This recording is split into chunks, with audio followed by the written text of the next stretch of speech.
I'm joined today by Professor David Brough, who is an emeritus professor of applied mathematics in Johannesburg, South Africa, and is a director of Reasons to Believe Africa. David was elected a Fellow of the Royal Astronomical Society of London at the age of 19.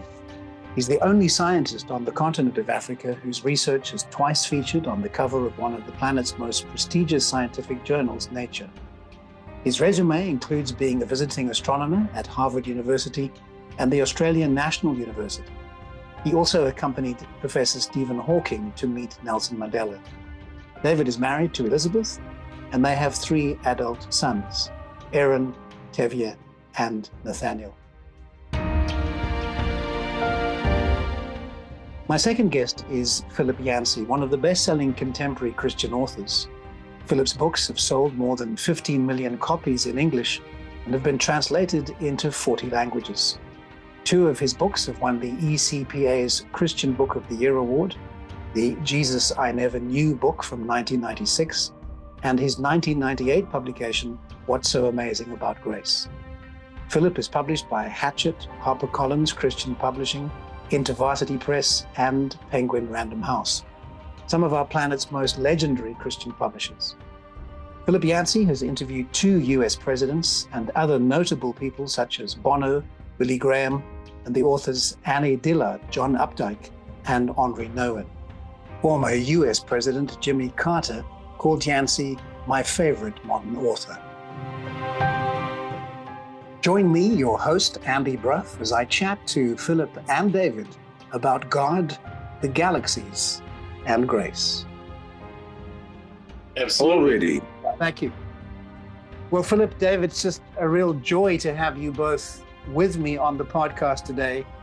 And Philip, I want to take you right into something that you wrote in your book, Where is God When It Hurts?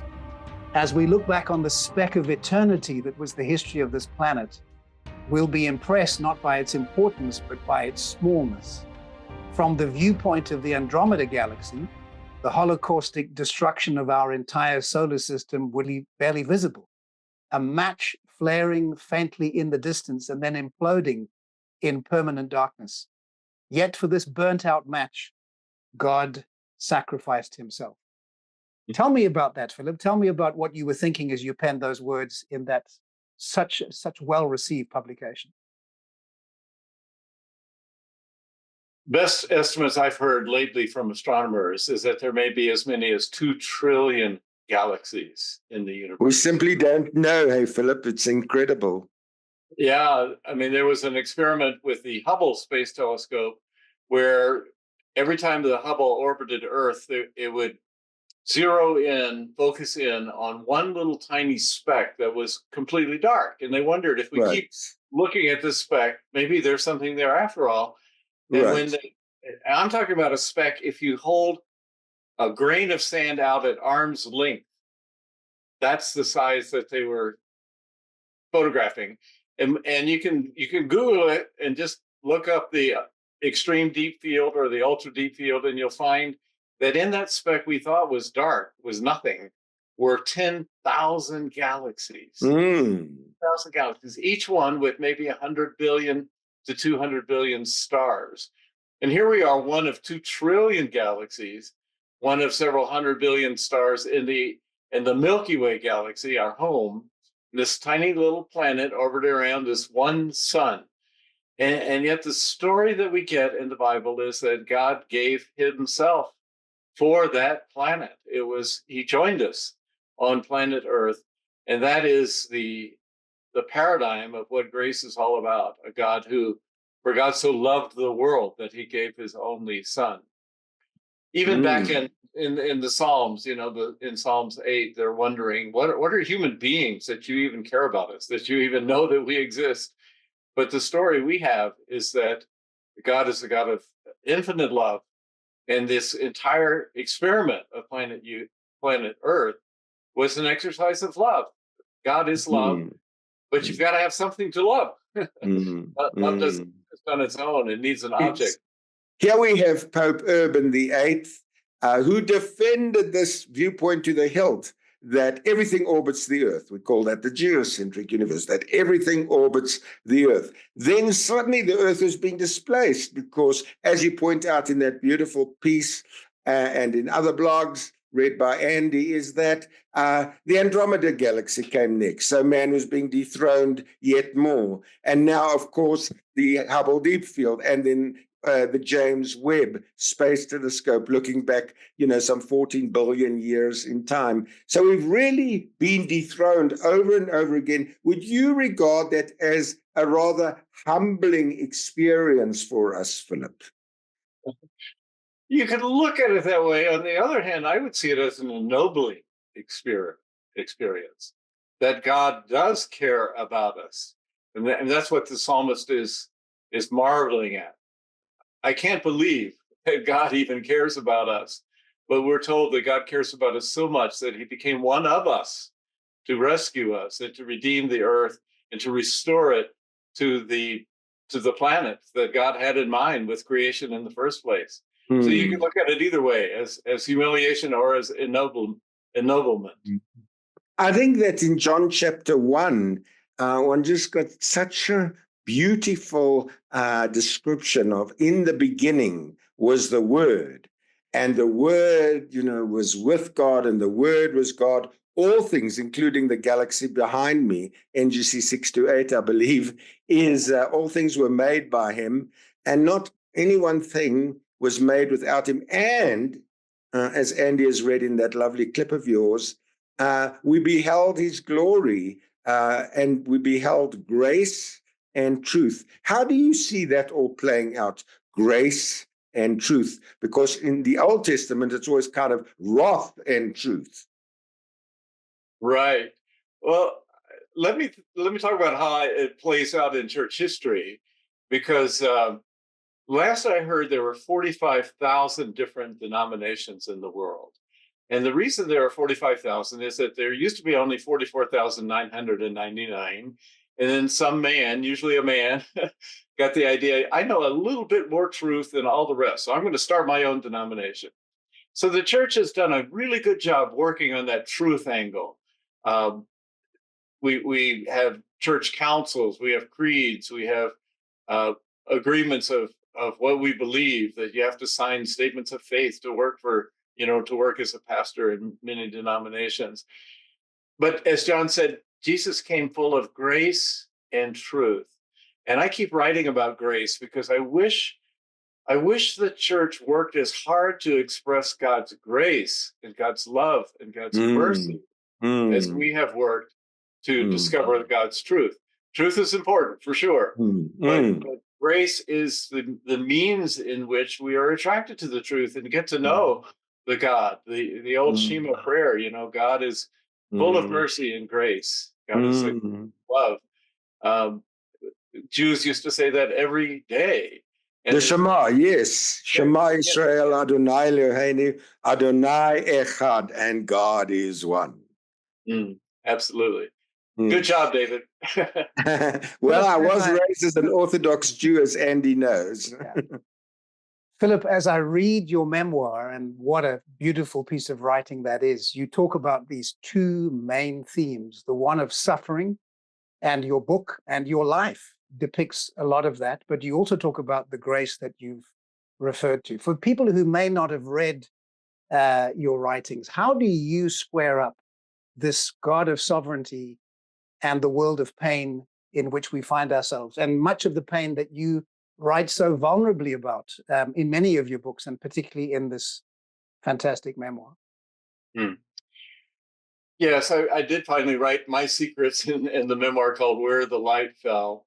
And I started writing about suffering just because it was a block to my faith, as it is for many people. They try to square, how can a loving God allow some of the suffering going on in this planet? And I would say we're kind of born with the wrong instincts. We grow up with the wrong instincts. And the church doesn't help. The church often presents God as this scowling judge, just somebody who might be doing something wrong, so God can punish that person. And it's kind of natural. We do something wrong, we start feeling guilt, we start feeling shame, and we assume God is against us.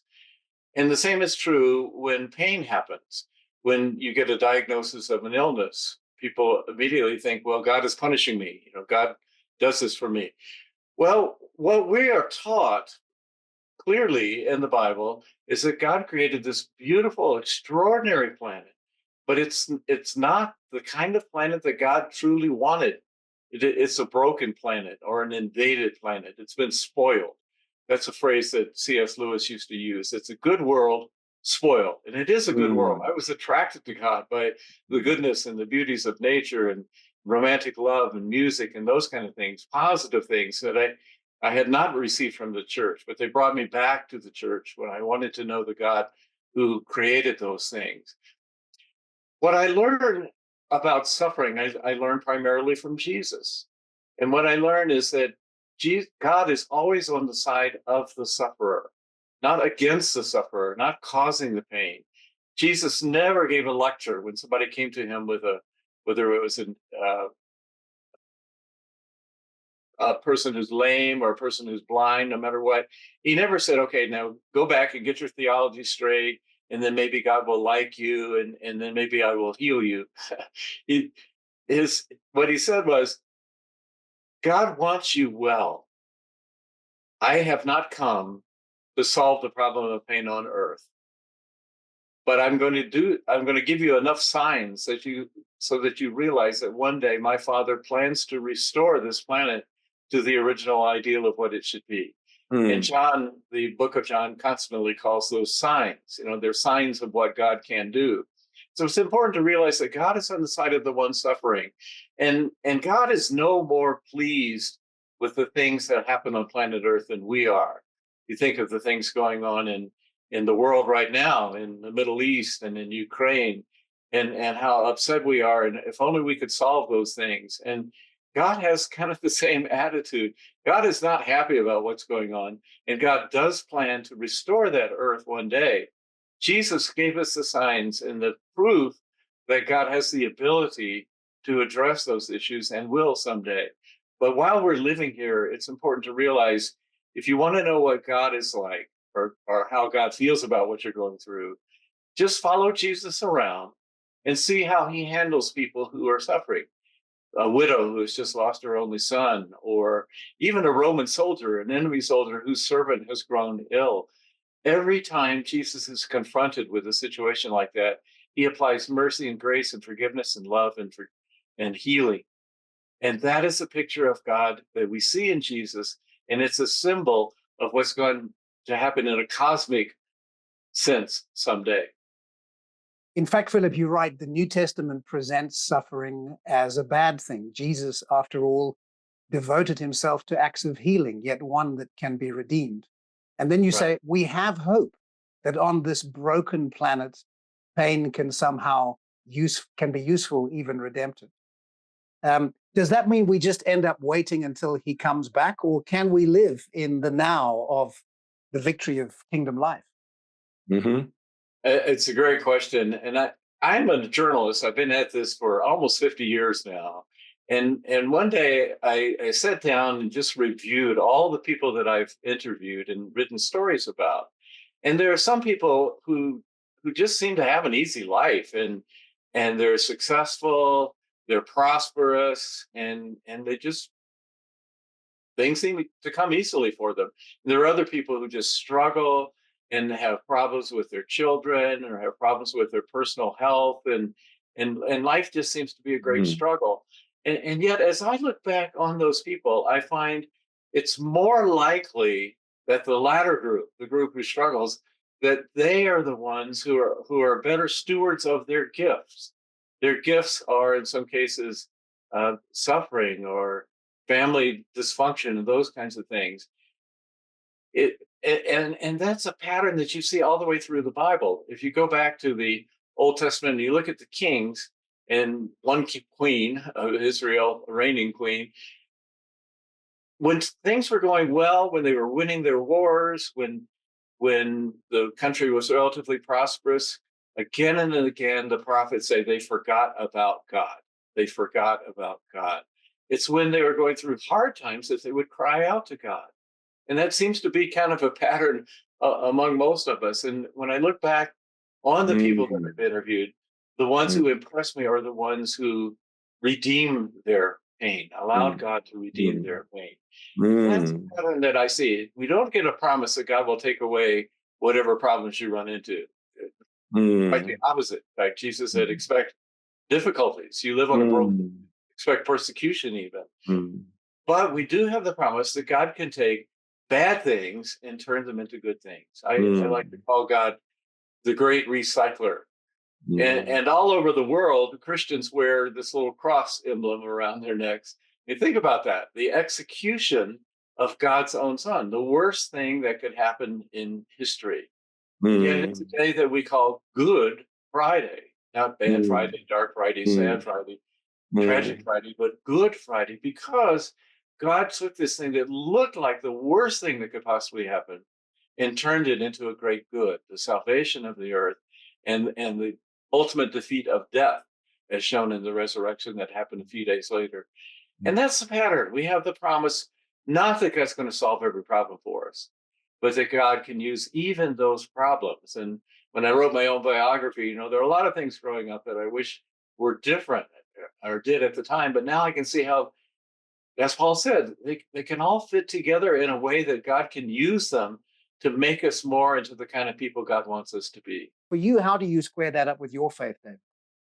It's a very difficult question to answer, Andy, because it's a very personal question. I see it as follows. In Japan, you have a ceramic bowl, for example, left as part of the will, say, by your great-grandmother or by your grandmother, and then suddenly it falls. Now, do you toss it away? No, you can't toss it away because you want to keep the memory alive of every single moment of being with your grandmother. And so what the Japanese have mastered is a way of fixing the cracks with gold vein. They actually use lacquer and gold powder, gold vein. And you can actually see these restored objects in Japan. And I know, Philip, you wrote a preface to this book, Art and Faith, I'm holding in front of me, by Fujimura. So I think that's how I see the world, Andy, is I see it as a very broken world, and I see that God is here, just as he was when I was so bullied in high school.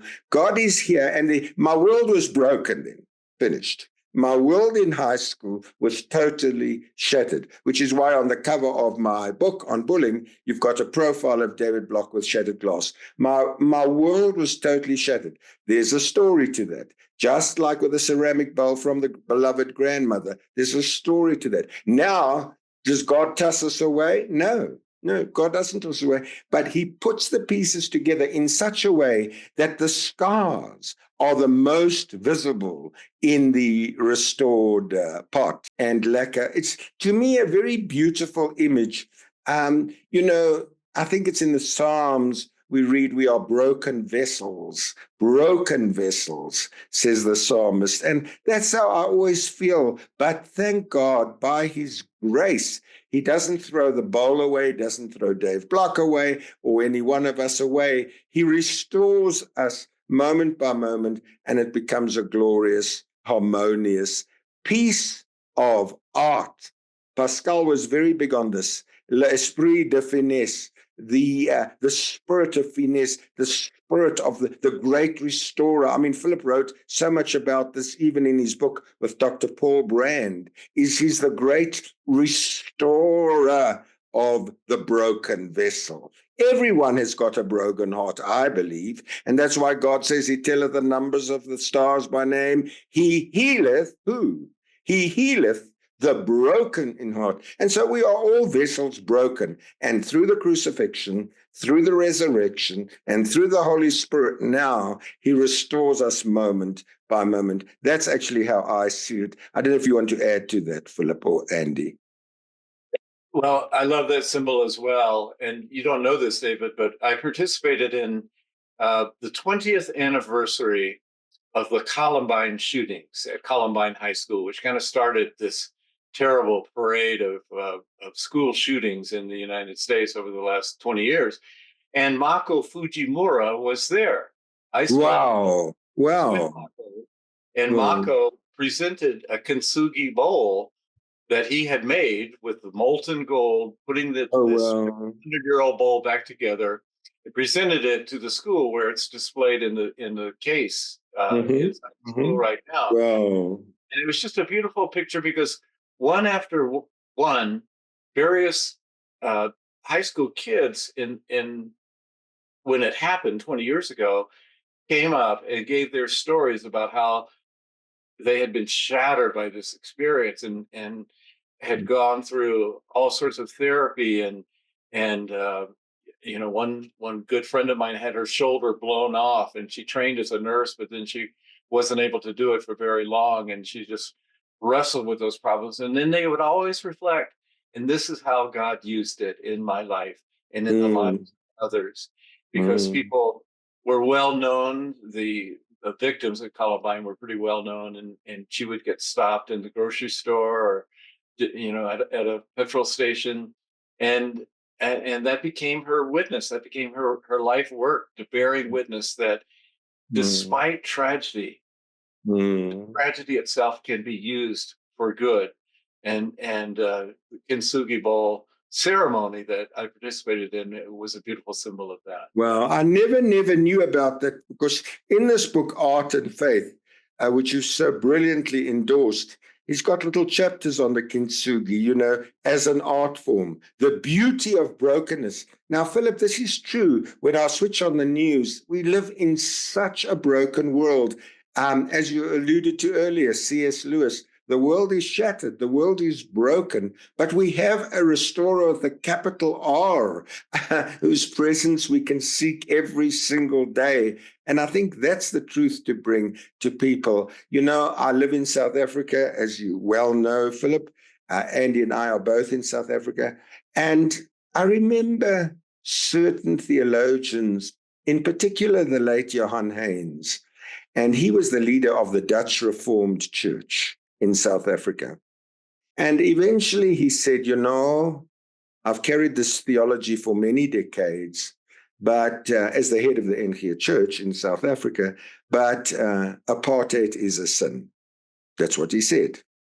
Now, I was sitting in his lounge 2 weeks before he was assassinated on that very lounge. He was sitting with his grandchildren. Sniper came along and killed him. My point is that, and what I love about your writing so much, which Andy so brilliantly alluded to as well, is that you seek out the God who restores, who doesn't divide, who doesn't say, race X here, race Y there, who doesn't delight, God forbid, in ever sending people to hell. You read this, but it's not right. It's theology can become God's greatest obstacle. And in the art of kintsugi, you don't see this at all. Would you like to elaborate on that, Philip? Yes, you mentioned a South African theologian. Well, just last week, I don't know exactly when this will be broadcast, but we're talking in June of 2024. And just last week, one of my favorite theologians, Jurgen Moldman, died. He was 98 years old, and Yes. some say he was the most widely read theologian of the 20th century. And I got to meet him, and I heard his story. I'd read about it and spent an evening with him hearing his story in person. He was drafted by the Nazi army when he was 16 years old. His whole high school class was sent to man the anti-aircraft batteries. And then Hamburg was firebombed, and his best friends were killed all around him. And as soon as he could, because it was obvious that the cause was lost, there was no way Germany could win the war. So as soon as he could, he ran up to a British soldier and said, "I surrender, I surrender, I surrender." And they took him to a prison camp, and he expected to be treated like dirt, but he wasn't. In fact, it was a camp that was partly run by the YMCA. And these Scottish women would bring home baked goods, and somebody gave him a New Testament and Psalms. When he went into the German army, all he had was the works of Goethe and Nietzsche, and they weren't really doing much for him in that prison camp there. But he started reading the Bible really for the first time, and he felt a stirring of hope. And there was a chapel, a little tiny chapel in that prison camp on top of the hill, and he would circle the camp just trying to stay in shape, physical shape, and see that hut, that little chapel on the top of the hill, and it inspired hope in him. And as he started reading, he realized maybe our planet is like that as well. There are a lot of bad things going on, but somehow we're asked to maintain hope and to believe that there is also goodness and there can be restoration one day. So he founded this whole theology of hope. That was his first book, The Theology of Hope. I remember that, yes. Yeah. And then along that same line, his most famous book maybe is a book called The Crucified God, which again speaks to that unbelievable descent in which the God of the universe, the God of 2 trillion galaxies, became one of us.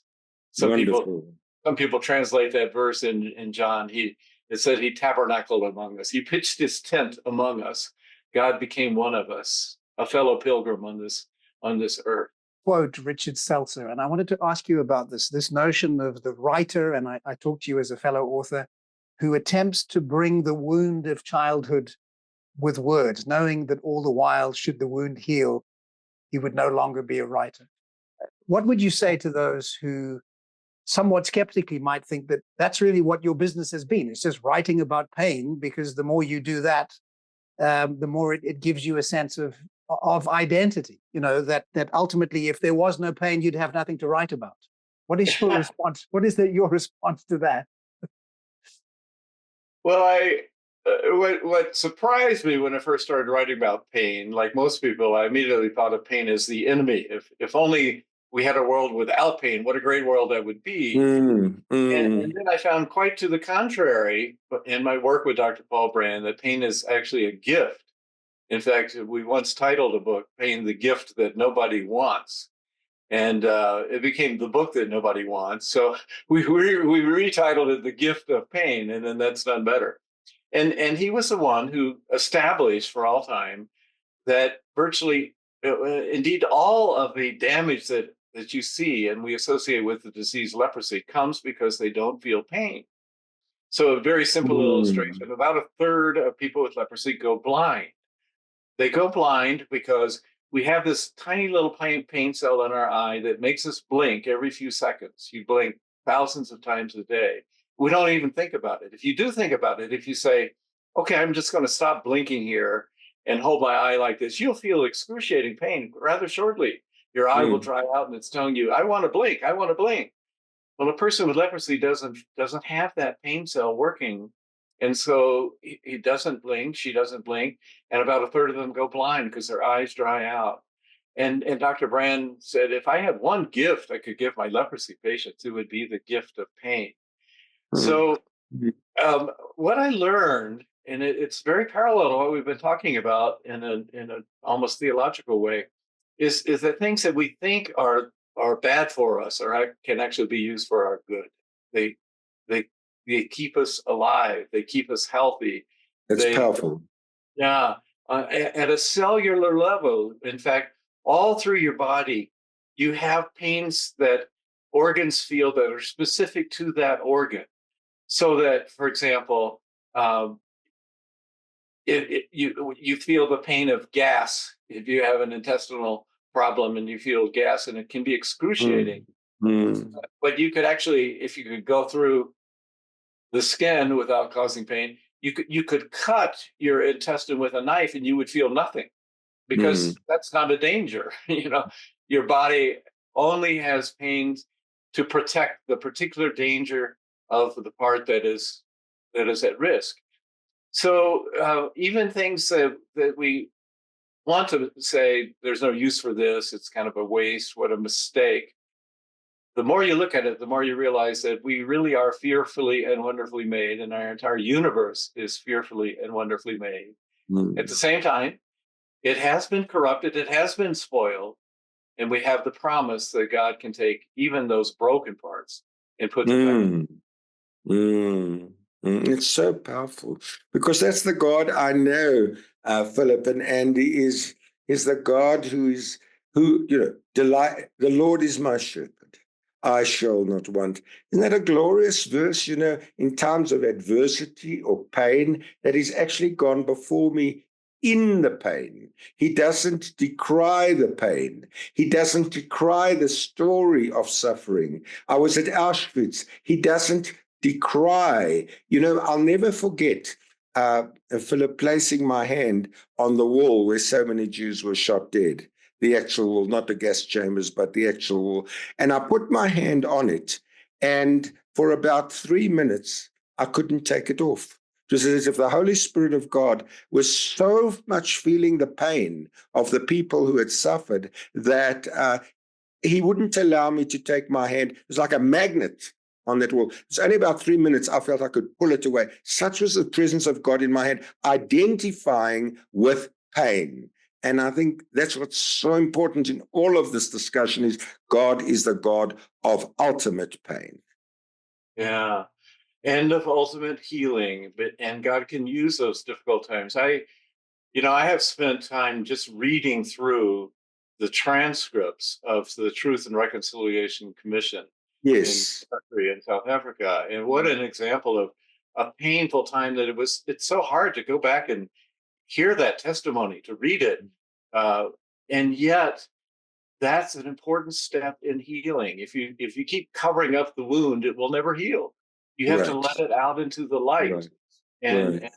it was Archbishop Tutu was Tutu. Yes. and Yes. knowing that's a stage my country needs to go through. It's not a pleasant stage, it's a painful Mm. stage, but it's an Mm. important step toward reconciliation, toward healing, which is the ultimate goal, and which is that hope that we have as Christians. The reason Mm. we have that hope is because God lived it out in front of us, becoming one Mm. of us, dying, and yet taking that terrible tragedy and turning it into the greatest triumph Mm. of the universe, really. So really what you're saying is that God is the God of uh, putting together, as in Kinsui, the broken pieces, the brokenness. In South Africa, so much brokenness between white and black, and every race really is extreme brokenness. But I remember Stephen Hawking, said he said, religion, as he called it, Christianity, as he called it, is for those afraid of the dark. He believed that we were just computers, and at the moment of death, the computer gets switched off. And I replied saying, no, no, no, no, no. Atheism is for those afraid of the light. Ooh, And I that's think very good. I think that's what Archbishop Tutu tried to do is don't be afraid of exposing your scars. Don't be afraid of the light. That's beautiful, wonderful. So, Philip, what are your thoughts on the Ministry of Reasons to Believe Africa, and how do you see it contributing to the discourse in terms of apologetics and helping people to work out their faith in a really practical way? I think especially of young people who are raised in a very conservative church, and they're taught the earth is only a few thousand years old, and there are no such things as dinosaurs, and then they go to university and they find out, actually there are a lot of evidences of dinosaurs around the world, and the age of the earth, this light comes to us from other planets thousands of years ago, millions of years ago, light years ago. Mm. And it becomes a crisis of faith. But there's a Mm. gentleman in the United States, Francis Collins is his name. He's a great scientist. He headed up the Human Genome Project. And he was so concerned about this that he formed an organization called BioLogos, Mm. biology, life, and logos, the word. And Mm. precisely to address that issue. And actually, people who are interested can go on, much like Reasons to Believe. I'm sure you have many resources that they Mm. can cruise through at their own speed and level. And BioLogos also has that.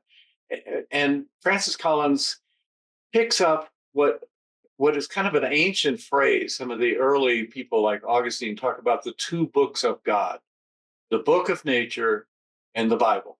Those are Correct. the two books of God. And Correct. and they believe they don't conflict. Mm, It's mm, God, it's the same speaker. God is mm, the speaker in both mm, cases. mm, And both of them require a good bit of study to understand them. And just a simple reading of quantum physics or a simple reading of the Bible really doesn't do much for you. You have to dig into it and really understand the context and the background and all that. But the effort is worth it. mm, And it especially is worth it when you realize that the same creator behind the incredible universe we live in is a creator who loved us and has given us um, a manual, really, of mm, why the earth exists and what God wants from us on that earth, mm, what kind of people we should be, not only in the words of the Bible, but the Logos himself, Jesus becoming the Word, becoming one of us, walking among us. So that if we want to know what is God like, we just look at Jesus. mm, What should mm, we be like? Just look at Jesus. That's the key. mm, mm. Thank you, Philip. Beautiful. Philip, as I read your memoir, you are also very vulnerable about the challenges at the level of family relationships. You talk deeply about the strained relationship with your own mother. You talk about the challenge of your relationship with your brother Marshall. As you think back on that now, what would be your message to people of faith and people who are maybe looking for faith as to how they reconcile that with the pain of families, where in many cases relationships aren't what they might be? Yeah, well, we could talk a long time about that. Um, I I must say, I waited for most of my life. Here I am in my 70s. I waited to tell these stories because I was afraid that it would only contribute further to the pain of my family. It was just a small family, a single mother and two boys, my older brother and me, and a lot of dysfunction in that family, which you can read about. I was afraid that by just telling this truth, by exposing it in the light, I would hurt and make it worse. And Mm, actually, the reverse happened. My mother and brother had not had any contact, zero contact, for 52 years. They had not heard each other's voice. They had not seen each other. They lived a continent away, one in Georgia in the eastern United States, the other California, as far west as you could get. And yet when I wrote it, it became an opportunity to bring things into the light. And the last year of my mother's life, she died at age 99 just a year ago. The last year, I had them together on 4 different telephone conversations across the mm, continent, but the only times they had heard each other's voice. And finally, to my astonishment, my brother sent a card, had 3 words on the card. It said, "I forgive you." And when you read what he had to forgive, it was quite an astonishing statement. He's had a broken life, and yet it was shining the light and bringing it into the light, and trying to apply grace and trying to apply mm, some early stages of reconciliation that made that possible. mm, So I guess my message to a family like that is you don't try it on your own. Don't practice this at home. Make sure that you've got a supportive community around you, perhaps a pastor or a church group who can give you feedback, who can give you some guidance and how much to do. And we tend to want to go too fast. We want to. mm, Somebody told me that they learned a lot about grief from scuba diving. You can go very deep when you scuba dive, but the deeper you go, the slower it takes to come back. Or otherwise, mhm, you're to the surface. mhm, Your arteries are going to explode. You just can't do that. You can't take that change in pressure. And he said Christians try to get people to back to the surface too soon. And mm, so to be wise helpers, we need to be sensitive. mm, And again, I waited 50 some years to actually mm, get my my mother and brothers speaking again. Mm. But a Mm. lot was going on. But toward the end there, I think God answered some of those prayers that we've been praying for decades. Mm. It's so powerful. So powerful and so touching, because it reiterates over and over again that God is not finished with us, but at the end of the day, He's going to present to us a magnificent, as it were, ceramic bowl of ourselves, yet again, coming back to Fujimura, the wonder of the completion of it all. And you know what's very interesting also is that we shall see, by God's grace, the scars of the risen Christ. They're not removed. They're not removed. It was Thomas who had to put his hands, and he said, lest I put my hands into his side. And Jesus allowed him to touch those scars. He was pierced, sides and in the feet and so forth, suffering excruciating pain. But the point is, the best is yet to come. To reveal the scars takes the greatest degree of courage. But unless we come to the light, there is essentially very, very little hope. You know, Philip, without going into any detail whatsoever, my dreams were smashed in the early 2000s. And you know the story of what happened with regard to Star Watch and the heavens declare the glory of God. And, you know, I sat there, Philip, and you were one of the only ones at the time who fed me with the theology of hope, the power of the resurrection. The best is yet to come. Because you had got I remember you told me you had purchased my very first book, Star Watch. Is that correct? In the That early is correct, yes. 1980s. In So the UK, I got that, yes. that's incredible. So I think that, just before handing back to Andy, is that God is the God who allows the deepest of pains. But if it wasn't for pain, as you point out, the leper would feel nothing. And how easy was it for you to actually write, to become, as Andy says, so vulnerable to you? I mean, you were at the cutting edge of not speaking to your mom for so many years, as I recall, and then your brother. And how did you descend to such depths and yet come up again with such grace, like the divers do?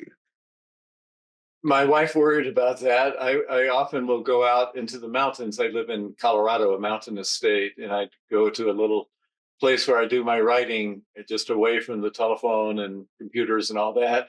And she would know what I'm going to be writing about that week. And when I would come home, she would say, "Are you okay? Are you okay?" And my answer was always yes. It was, writing is a way of putting things together, of metabolizing, of seeing how they fit together, how bad things can actually be used for good. And I had experienced that in my life and experienced it in my family. And so it was a healthy exercise. And Now, Philip, a lot of people are retiring. You know, I head up, I'm director of Reasons to Believe in Africa, and a lot of people who follow us are age 60, 65 in South Africa. You have to retire at age 65. I'd love you also, because this is going to be watched by multitudes around the world, is that what, not theology, but what personal advice can you give to a Christian brother or sister who say at 65 years old and they suddenly feel their world is shattered? They've got basically very little to do. Fortunately, you've never suffered from that problem. But, you know, the answer is not going into a retirement village. The answer is to keep the mind astute and active. What advice would you give someone listening who belongs to that age group, Philip? My wife came up with, she came across, she can't even remember where she read it, but it's the definition of health. And it goes like this: health is the ability to adapt to life as it happens. And this year, 1 year ago, as I think you know, David, I was diagnosed with Parkinson's disease. And it's a disease that can affect your body in many scores of ways, actually. And it kind of feels like getting old too quickly, like I'm going to be losing parts of my body. And so far, medication has controlled most of it, but as each month that rolls along, I have a new challenge that I have to face. And I think if you go through life thinking, okay, I've worked hard, so now I'm going to just enjoy pleasure. I'm going to go to the beach. I'm going to do things, travel, go to places that I've never been before. And something like a Parkinson's or a disease like that comes along, it can be devastating. You could think, well, I'm cheated. Well, actually, we don't have the promise that we're going to get life to orderly in such an orderly way. Actually, we don't get the ability to determine how our life is going to unfold. And in my case, I'm going to be spending a lot of the next few years just coping with a disease that is degenerative. It gets worse. It doesn't get better. And so my challenge is, how can I find some meaning in that? How can I let God use that in a way that I can maybe help other people who are caregivers? I think of my wife and all she has to do. She doesn't have the disease, but she's affected by it through me. And there are caregivers out there, and I want to reach those caregivers. I can write about my experience and hopefully in a way that can give some guidance to them. So I just go back to that definition of health, to adapt to life as it happens. And as Christians, we believe that somehow or other God is behind what happens there, and that God is a God who can take all of those things, good things, bad things, and use them for our own good. And that's my prayer. It's so beautiful. And it's our prayer to Philip Yancey and Professor David Brough. I want to thank both of you for the privilege of these moments that we've had together, contemplating God, the galaxies, and grace. Thank you so much.